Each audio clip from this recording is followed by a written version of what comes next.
Mela, jieħa ħalli ħan nibdew Nibdew ħaġa oħra issa, nibdew ħaġa oħra. Għattini proġett xek għoddu nparla mux ħajkun Ma nifqux. Ma nifqux ma jkun ċansanka għattini proġett. Sada tanti għamur l-intaqalka ma mistiden. Iħor li għanna maħna fejmi għandi l-Kejn Sajd li huwa il-manager għal-komunikazzjoni fiħdan il-fondazzjoni LOB Responsabli. Kejn kif aħna? Nżab tajjeb, nsellem lek, Brian, nsellem il-team kollu wara niskata u nsellem il-telespettaturi. Kejn, proprio ħanibdew din is-sezzjoni billi ħanamel referenza għal messaġġ li rċevejna tajjeb li kien jgħidilna xi ħaġa hekk mela kuntattjat ta' persuna partikolari li għandha d-delizzju tal-lob tal-azzard għall-qalba, però l-ewwel qed tixtaq tirringrazzja kemm lilek kien kif anke l-fondazzjoni għax-xogħol siewi li twettqu għall-għarfien informattiv illi tagħtu. Din il-persuna mill-ewwel qaltilna u anke avżatna li issa mhijiex ivvizzjata bil-lob, jiġifieri dejjem tilab anke bilanċ u taħt il-kontroll u anke skont il-pariri li dejjem anke tagħtu. Minkejja li mhijiex daqshekk friskju ta' dan il-vizzju tixtieq tkun taf jekk jeżistux ċertu strateġiji li tista' tirrikorri għalihom biex dejjem iżomm lilha nnifisha taħt kontroll. Da ovvjament, da meta din insemmu fuq dawn l-attivitajiet tal-lob, bil-Malti tkun kif jgħid il-Malti tkun qed tilab man-nar. Tajjeb, jiġifieri hemm diversi riski. Iva, l-attività tal-lob tal-azzard iġġor magħha huwa fatt diversi riski mhux biss finanzjarji, imma riski mentali llum il-ġurnata tajjeb li ngħidu, riski fiżiċi fejn inti jkollok persuni li jattwaw l-attività b'eċċessività fejn ibatu minn ansjetà żejda, twejjaq, anke jaslu sad-depressjoni minħabba il-reperkussjonijiet finanzjarji li jaqgħu fihom. Allura rridu nżommu kollox taħt umbrella, Brian. Iva, strateġiji hemm. Kull min għandu l-lob tal-azzard, ħaddan il-lob tal-azzard bħala delizzju u jattwaħ b'responsabilta, il-fondazzjoni dejjem tirrepeti ma fiha xejn ħażin. L-istrateġiji x'inhuma għandek il-fondazzjoni dejjem twissi biex persuna li tkun tħobb tilab u tirriskja flusha tagħmel dan b'kontroll. Allura għandek strateġija finanzjarja fejn il-persuna fix-xahar inħeġġuha biex tagħmel budget. Talloka ċertu ammonti tisma' dan. Budget għall-lob tal-azzard. Jekk il-budget ħansemmi fuq huwa ta' 100 euro fix-xahar, 50 euro fix-xahar, importanti li kif jintlaħaq il-lob jieqaf. Ħalli kemm jista' jkun il-persuna ma taqbiż dak il-limitu għaliex għax kif taqbiż dak il-limitu tista' bil-mod tinfetaħ dik it-tieqa ta' reperkussjonijiet. Barra mill-istrateġija finanzjarja li hija importanti ħalli inti dejjem tipproteġi flusek u tipproteġi dejjem il-flus li inti għandek tirriserva għal bżonnijiet essenzjali, inti għandek l-istrateġija ta' ħin. Jiġifieri persuna mhux biss jagħmel budget ta' flus, budget finanzjarju għall-lob tal-azzard, imma inniżżel ukoll kemm beħsibu jqatta' ħin fuq din l-attività. L-istess. Skur x'apparti li qegħdin nitkellmu fuq il-flus, hemm ukoll anke l-ħin. Ekku, l-istess, inti għandek iżżomm bilanċ, Brian, jiġifieri għandek tqatta' il-ħin dovut għall-attività. Imma mbagħad tagħmel mezz biex dik l-attività ma tibdix tissupera attivitajiet oħrajn li huma importanti aktar mill-attività tal-lob tal-azzard bħal ħin mal-familja, il-ħin fuq il-post tax-xogħol, il-ħin tal-ħajja soċjali tagħna, tal-eżerċizzju fiżiku, tal-mistrieħ. Jiġifieri għandek l-istrateġija finanzjarja, għandek l-istrateġija tal-ħin, imma wkoll għandek strateġija oħra li hija tas-self-testing. Jiġifieri li inti issaqsi ċertu mistoqsijiet lilek innifsek. Isma' jiena qed natwa l-attività b'responsabbiltà, imma xi kultant qiegħed naqbes il-limiti, qiegħed naqbes il-limiti b'mod rikorrenti ta' kuljum, qiegħed nitniggess fejn qabel ma kontx issa iva l-attività qed tniggiż lill-but. L-attività qiegħda tippreġudikali l-ħin tiegħi fuq il-post tax-xogħol. Da kien hemm każijiet ukoll anke li ħasansitra l-vizzju tant kemm ikun daħal ikun ġrigbu lill-persuna li tispiċċa wkoll anke jilgħab fuq il-post tax-xogħol. Ekku, il-prevenzjoni hija importanti, Brian, u dawn il-mistoqsijiet alla volja persuna jkun għaddej mill-limiti, mill-kontrollu jkun qed jilgħab b'mod responsabbli, dawn il-mistoqsijiet huma ta' benefiċċju. Dawn il-mistoqsijiet huma ta' benefiċċju wkoll mhux biss għal min jatwa l-lob tal-azzard f'każino, skwinet tal-lob, jew fis-swali tat-tombla, imma jgħoddu wkoll għal min jilgħab flusu, jirriskja flusu online. Mhux l-każ ta' dal-messaġġ li rċevejna ta' però ġilni tqajtu ma' sitwazzjonijiet fejn il-persuna tkun min għalija li għandha kontroll, mentri fil-verità ma tkunx anzi pjuttost tkun anke l-vizzjata. Ovvjament mhux qed nagħmel referenza għal dan il-messaġġ qed nitkellem b'mod inġenerali. Ara, normalment persuna tinduna magħha nnifisha li għaddejja mill-vizzju meta tintlaqat finanzjarjament. Jiġifieri nisimgħu b'każijiet fejn persuni jispiċċaw jirrikorru mal-membri tal-familja, jisaqsuhom għall-flus, jirrikorru għand nies li ma jafuhomx, jisaqsuhom għall-flus, hawnhekk naċċenna biex kemm jista' jkun. Biex għaraf flima desprimenti tkun. Biex kemm jista' jkun ma nagħtux lok għall-użura, eżempju. Iva, importanti, Brian, li inżommu kollox, in our hindsight, kif jgħidu l-Ingliżi, nqogħdu attenti, ingawdu l-attività imma ngawduha b'mod responsabbli, b'mod ta' bilanċ, kemm ta' ħin, kemm ta' flus, u iva dejjem insaqsu lilna nfusna, nitfgħu lilna nfusna taħt il-lenti, taħt l-eżami, u hemmhekk il-prevenzjoni fil-bidu nett tal-attività hija essenzjali. Għaliex, Brian? Għax inti għandek 3 stadji. Ejja ngħiduhom 3 stadji. Għandek l-ewwel stadju tal-persuna li bagħtitilna l-messaġġ fejn qiegħda tilgħab b'mod responsabbli, qiegħda tgħaddi minn ċertu strateġiji u qiegħda ssaqsi lilha nnifisha.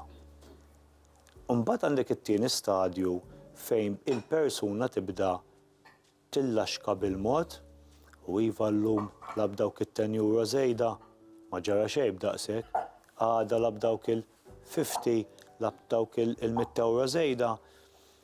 Dejjem inti jkollok it-tama li dawk il-flus inti ħadd tirkuprahom billi U jibda ifeċ fix-xefa il-lob kompulsiv fejn l-eċċessività tibda tieħu l-ewwel post fejn il-persuna dejjem irid jilgħab.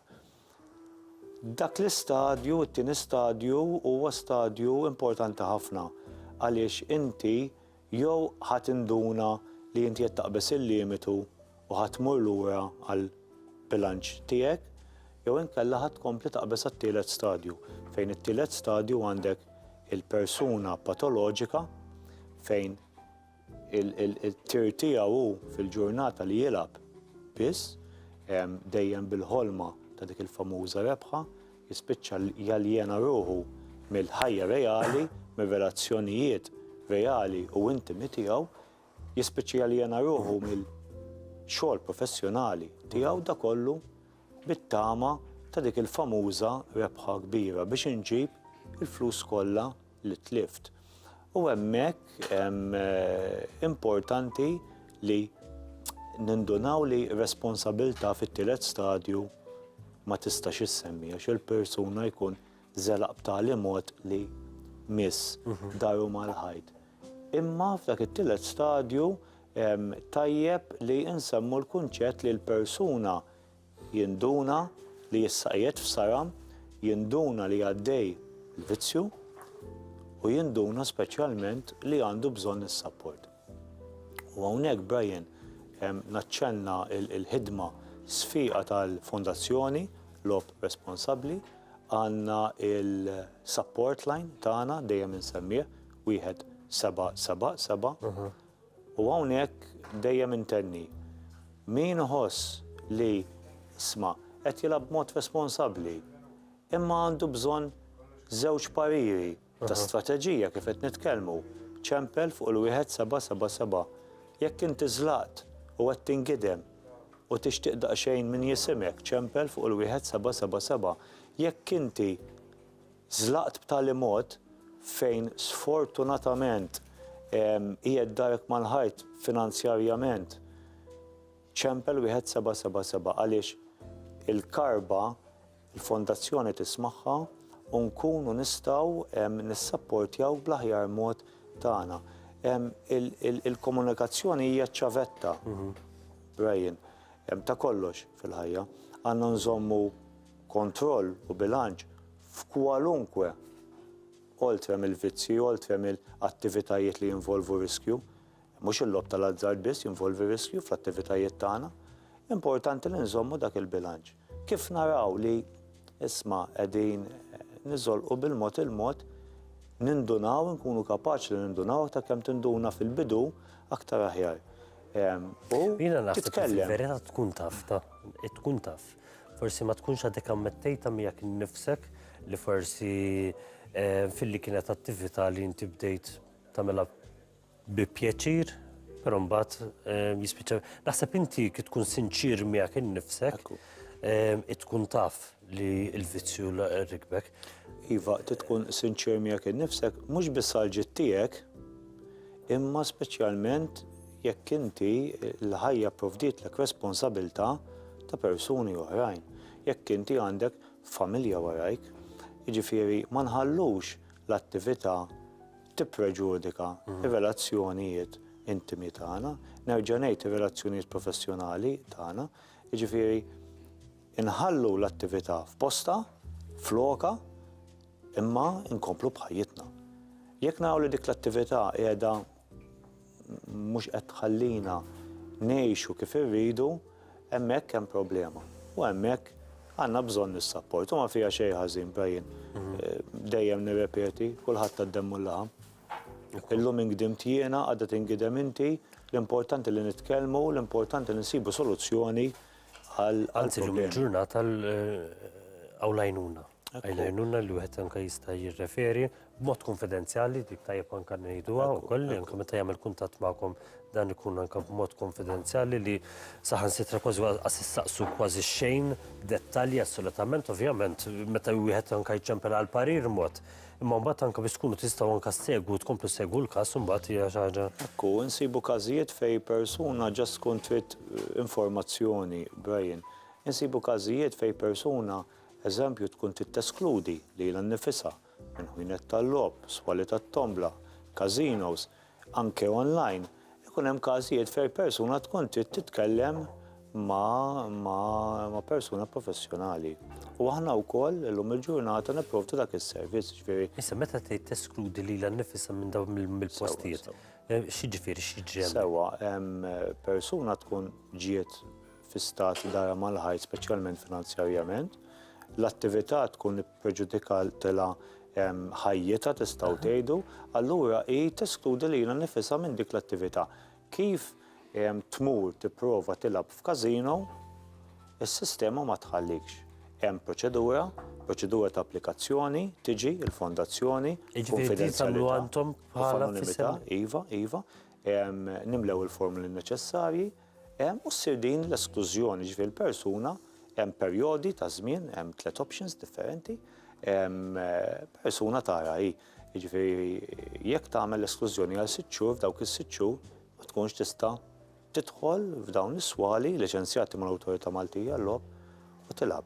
U l-istess għandna options ukoll mid-dinja online fejn permezz ta' applikazzjonijiet fuq l-oġġetti teknoloġiċi tal-persuna kif tipprova tidħol online biex tilab f'websites tal-logħob l-oġġett ma jħallikx, l-oġġett teknoloġiku ma jħallikx. L-esklużjoni sservi ta' ġid fil-perjodu fejn il-persuna ikun il-mod qed he surviving his addiction, Brian. Is-sapporti qed hemm jiena dejjem ninkoraġixxi l-persuna biex ma taqtax qalba mistħija m'hemmx f'dawn l-affarijiet u nkompli nsostni li importantissimu li naqilbu il-paġna tal-ktieb tal-ħajja tagħna għall-aħjar. Ekku. Kejn is-sitwazzjoni Malta kif inhi? Jekk ħolli ngħidlek. Ir-rata ta' kemm persuni jilagħbu lob tal-azzard jew inkella ejja ngħidu ta' kemm hemm persuni li isma' qegħdin jitniġżu mill-lob tal-azzard, qegħdin jirrikorru għall-vizzju. Ir-rati huma kemm xejn l-istess bħal-medja Ewropea. Allura ma nistax ngħidlek li ir-rati huma allarmanti, Brian, imma jiena dejjem insostni li kull telefonata tgħod. Jiġifieri nieħdu l-pożittiv u nżommu f'moħħna nixtarru sew il-konsegwenzi. Grazzi ħafna kien sajt anke mill-Fondazzjoni anke Lob Responsabbli. Grazzi wkoll anke ta' dan il-ġid kollu li din tagħmlu inti u l-kollegi tiegħek għax verament anke nafu anke dal-każijiet anke mill-messaġġi li nirċievu ta' lajnuna u anke support fejn anke bqajtu ssegwu anke l-każijiet tagħhom grazzi ta' dan anke li tagħmlu anke mat-telespettaturi. Aħna minn hawnhekk mmorru għal waqfa qasira ta' reklami, ibqgħu hemmhekk għax fadlilna aktar mistednin u aktar krafts u aktar tisir ukoll bqgħu magħna.